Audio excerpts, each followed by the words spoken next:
नमस्कार दोस्तों, आज मैं आप सबको लेके चलने वाली हूँ मध्य प्रदेश राज्य के सतना जिले के मैहर माता मंदिर में दर्शन के लिए। और दोस्तों, मैहर माता का ये प्राचीन मंदिर माँ शारदा देवी की पूजा अर्चना और उनके चमत्कारों के लिए जाना जाता है। जी हाँ दोस्तों, मैहर माता मंदिर को शारदा देवी मंदिर के नाम से भी जाना जाता है। और दोस्तों, त्रिकुटा की सबसे ऊंची पहाड़ियों पर स्थित मैहर माता मंदिर की सबसे खास बात ये है कि देवी शारदा का ये इकलौता मंदिर है पूरे भारतवर्ष में। तो आपको यहाँ आके दर्शन करके काफी अच्छा लगेगा। तो आप यहाँ कैसे आ सकते हैं, कैसे दर्शन कर सकते हैं, इस सब में आपका कुल खर्चा कितना आएगा, ये सारी इन्फॉर्मेशन आपको इस वीडियो में मिलेगी। साथ ही कई सारे यूजफुल टिप्स भी मैं आपको बताऊंगी। तो पूरी वीडियो जरूर देखिएगा और चैनल को सब्सक्राइब करना और वीडियो को लाइक और शेयर करना ना भूलिएगा। साथ ही साथ आप मुझे मेरे इंस्टाग्राम पे भी फॉलो कर सकते हैं। चलिए दोस्तों, सबसे पहले जान लेते हैं कि आपको यहाँ पहुँचना कैसे है। तो दोस्तों, आप फ्लाइट, ट्रेन या बस में से किसी भी साधन का चुनाव करके यहाँ तक पहुँच सकते हैं। तो दोस्तों, अगर आप फ्लाइट से आ रहे हैं तो हम आपको बता दें कि देश के प्रमुख शहरों से मैहर के लिए उड़ानें नहीं है। मंदिर परिसर का सबसे निकटतम हवाई अड्डा खजुराहो का हवाई अड्डा है, जो कि मैहर माता मंदिर से 106 किलोमीटर की दूरी पर है।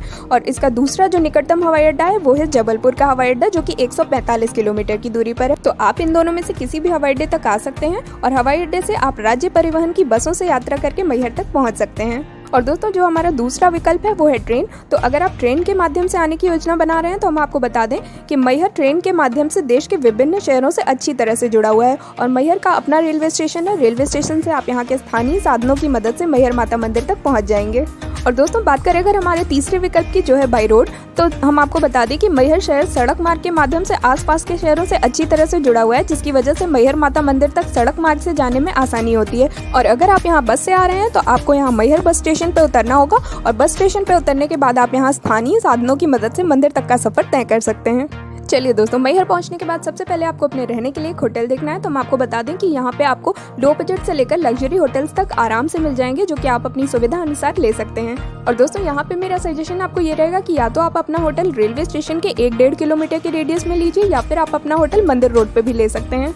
तो दोस्तों, अगर आप रेलवे स्टेशन के पास अपना होटल लेते हैं तो यहाँ पे आपको काफी सारे होटल्स के ऑप्शंस तो मिल ही जाएंगे। साथ ही साथ आपको खाने पीने के लिए रेस्टोरेंट्स के भी काफी ऑप्शंस मिल जाएंगे यहाँ पर। इसके साथ ही दोस्तों, रेलवे स्टेशन के पास यहाँ जो होटल्स हैं उनमें आपको चेक इन और चेकआउट टाइम 24 आवर्स का मिल जाएगा, तो आपको उसका भी बेनिफिट मिल जाएगा। वहीं दोस्तों, अगर आप मंदिर रोड पे अपना होटल लेते हैं तो वहाँ पे आपका 12 घंटे का चेक इन और चेकआउट टाइम है। लेकिन दोस्तों, अलग अलग होटल्स के अलग अलग नियम होते हैं, तो आप एक बार पूछ के कंफर्म कर लीजिएगा अपनी बुकिंग कराने से पहले। और दोस्तों, बात करें अगर यहाँ के कुछ अच्छे होटल्स की, तो उनमें आ जाता है Shri Krishna hotel, hotel Shyam palace, Aastha Yatri Niwas और होटल बैजंती पैलेस।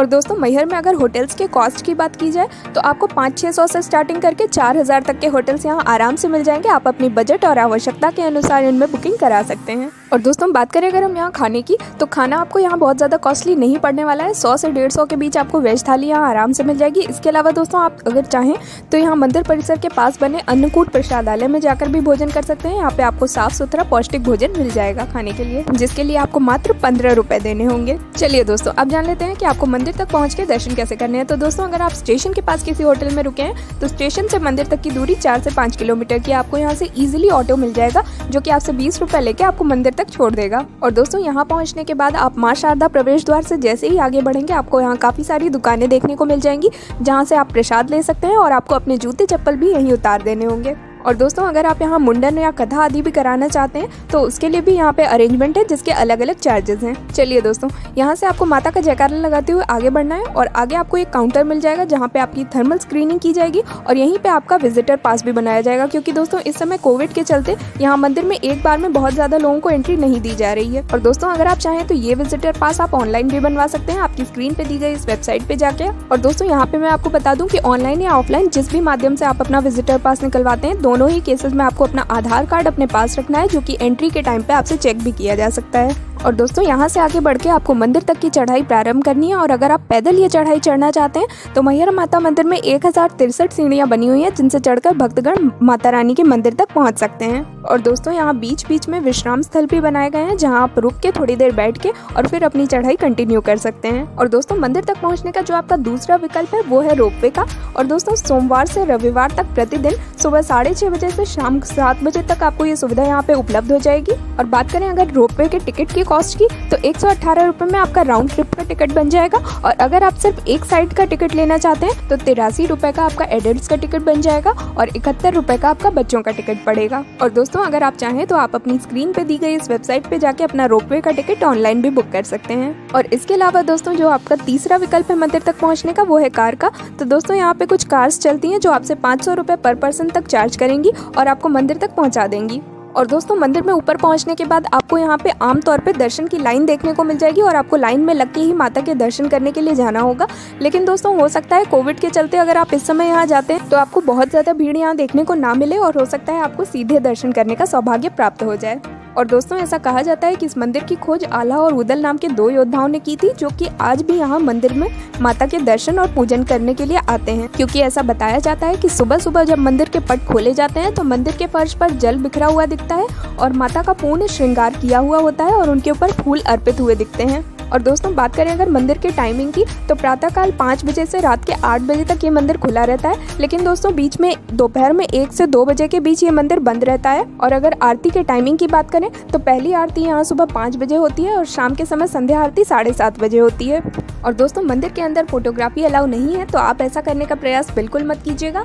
और मंदिर के अंदर आप माता के दर्शन करिए, अपनी मनोकामना मांगिए और इसके बाद आप मुख्य मंदिर के बाहर आके और भी यहाँ बहुत सारे छोटे छोटे मंदिर बने हैं, उनमें भी आप दर्शन कर सकते हैं। और दोस्तों उसके बाद आप पहाड़ी से नीचे आने के बाद एक ऑटो बुक करके यहाँ के और भी जो दर्शनीय स्थल हैं उनमें भी जाकर दर्शन कर सकते हैं, जिनमें बड़ी माता मंदिर, गोला मठ मंदिर और आल्हा मंदिर काफ़ी फेमस हैं। और इसके अलावा दोस्तों अगर आप मैहर के आसपास और भी कुछ टूरिस्ट प्लेसेस को कवर करने की सोच रहे हैं तो आप यहाँ से चित्रकूट जा सकते हैं, जो कि 117 किलोमीटर की दूरी पर है। और इसके अलावा आप विजिट कर सकते हैं खजुराहो, जो कि मैहर से 106 किलोमीटर की दूरी पर है। और दोस्तों खजुराहो पे मैंने ऑलरेडी एक वीडियो बना रखी है, वीडियो का लिंक आपको नीचे डिस्क्रिप्शन में आई बटन में मिल जाएगा, आप उसे भी जाकर चेक कर सकते हैं। चलिए दोस्तों अब जान लेते हैं कि मैहर के लिए आपको कितने दिन का ट्रिप प्लान करना चाहिए, कौन सा बेस्ट टाइम रहेगा मैहर विजिट करने के लिए। तो दोस्तों 1 से 2 दिन का ट्रिप आपके लिए पर्याप्त रहेगा। और दोस्तों मैहर में वैसे तो आप किसी भी समय जाके दर्शन कर सकते हैं, लेकिन दोस्तों अगर आप रामनवमी या नवरात्रि के समय जाते हैं तो इस समय मंदिर में विशेष पूजन होता है और माता के मंदिर में आपको बहुत अद्भुत सा दृश्य चारों तरफ दिखाई देगा।